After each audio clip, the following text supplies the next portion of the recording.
माँ, तुम चिंता क्यों करती हो? समय आने पर सब कुछ हो जाएगा। और हाँ, इतना कंजूस मत बनो। इतने गहने क्यों ले रही हो? मुझे नहीं पसंद है। मैं उन गहनों को अपने पूरे शरीर पर लाद कर और चोर के डर से घूमना, मुझे अब यह सब नहीं पसंद है। तुम्हारा ज़माना गया अब। अपनी आंखें खोलो और अपने सामने दुनिया को देखो। यह कितनी खूबसूरत है। माँ, मस्त रहो और अपना जीवन एंजॉय करो। माँ, पूरी दुनिया तुम्हें और पापा को घुमाऊंगी। सारी खुशियाँ आपके चरणों में लाकर रखूंगी। उसके बाद ही मैं शादी करूंगी। मैं एक बेटी हूँ तो क्या हुआ? मेरी भी जिम्मेदारियां हैं। अब मुझे सिर्फ अपने करियर पर ध्यान देने दीजिए। चिंता मत कीजिए, समय आने पर सब कुछ हो जाएगा। नव्या बेटी अपनी माँ की माँ बनकर अपनी माँ को समझा रही थी। लेकिन चेतन शांत था, क्योंकि वह जानते थे कि नव्या खुद लाखों का गहना है। नव्या विवाह योग्य हो चुकी थी। नव्या की माँ कादम्बरी उसकी शादी के पीछे पड़ी थी।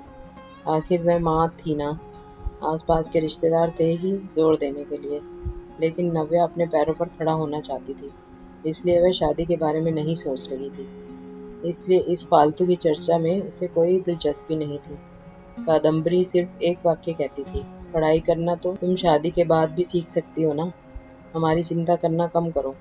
नव्या अपने फैसले पर अड़ी हुई थी और कादम्बरी हमेशा चिंतित रहती थी।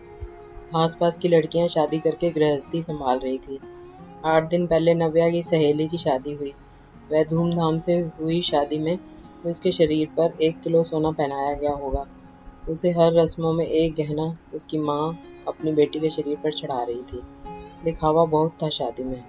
हमारी तो कोई भी तैयारी नहीं नव्या की शादी के लिए। चेतन तो किसी बात की चिंता नहीं करते। उसे याद आया, नव्या जब इस दुनिया में आई तब कादम्बरी के ससुर चेतन को बोले, चेतन लड़की हुई है रे बाबा, अब दहेज की तैयारी में लग जाओ। कादम्बरी को बहुत बुरा लगा सुनकर। पिता बनने की बधाई देना तो दूर, दहेज की बात करने लग गए। लेकिन चेतन इतने खुश थे कि मेरी संतान के रूप में पहली ही बेटी हुई। वह उसका लाड प्यार करने में मग्न रहता था। वह उत्सुकता से नई नई चीजें नव्या के लिए ले आता।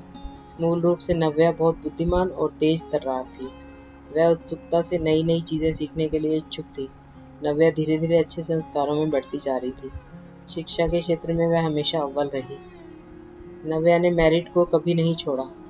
शोकेस विभिन्न योग्यता प्रमाण पत्र और ट्रॉफियों से भरा हुआ था।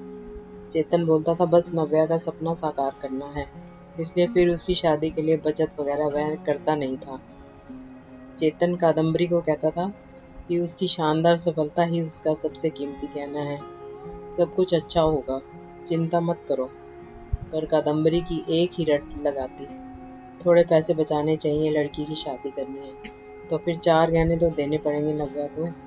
गले में डिप्लोमा सर्टिफिकेट और ट्रॉफी ही लेकर खड़ी होगी मंडप में। ये कादम्बरी, शांत शांत, अपना ब्लड प्रेशर मत बढ़ाओ, मैं हूं ना, फिर शांत हो जाओ। चेतन कादम्बरी को समझा रहा था। चेतन की शांत धुन सुनकर कादम्बरी की अंदर की माँ जाग जाती थी। गुस्से में वह चेतन को बुरा भला बोल देती थी। चेतन तब भी शांति से सब कुछ सुनता था। कादम्बरी बोली, अब मुझे ही कुछ करना होगा। नव्या के पापा तो कुछ नहीं करेंगे। कल उम्र ज्यादा बढ़ गई तो शादी के बाजार में कोई शिक्षा को नहीं पूछेगा। रहा सवाल गहनों का, एक भी छोटा बड़ा गहना बनाकर नहीं रखा। सोना सस्ता हो जाने पर बहुत बार बोलती थी, बना कर रखो। लेकिन इसके पिता ने तो मेरी एक न सुनी। सेविंग भी नहीं है। हमेशा उसकी शिक्षा पर खर्चा करते थे। क्या बोलते थे, हमेशा शिक्षा एक अनमोल गहना है और इसकी कीमत बाजार में बढ़ती रहेगी, कभी सस्ता नहीं होगा। और रहा सवाल सोने के गहनों का, तो वह जब शादी होगी तब देखेंगे। चेतन का यह जवाब तय था। अंत में कादम्बरी ने उसे अपने गहने देने का फैसला किया। मेरे पिता ने कन्यादान में मुझे दिए थे। टोकरी जितना भरा तो नहीं, लेकिन कटोरी भर जरूर दिया है। मैं अब कहाँ पहनने वाली हूँ यह गहने। ये चिंता जो उसने खुद को समझ आकर दूर की। जैसे जैसे दिन बीतते गए, नव्या ने अपने स्मार्टनेस से पोस्ट ग्रेजुएशन पूरा किया। उसने पीएचडी करने का इरादा किया और उतने में सोने पर सुहागा। अचानक उसे माइक्रोसॉफ्ट द्वारा सिलेक्ट कर लिया गया, जो पिछले साल के प्लेसमेंट के लिए आया था।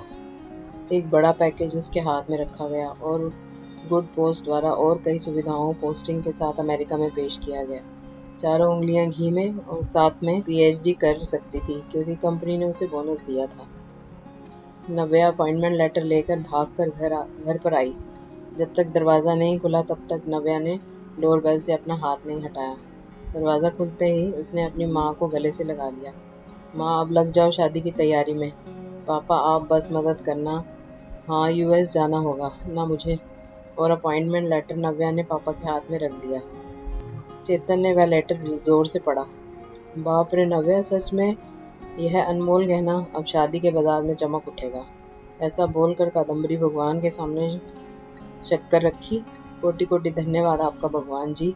ऐसा बोलकर भगवान को हाथ जोड़कर नमस्कार किया।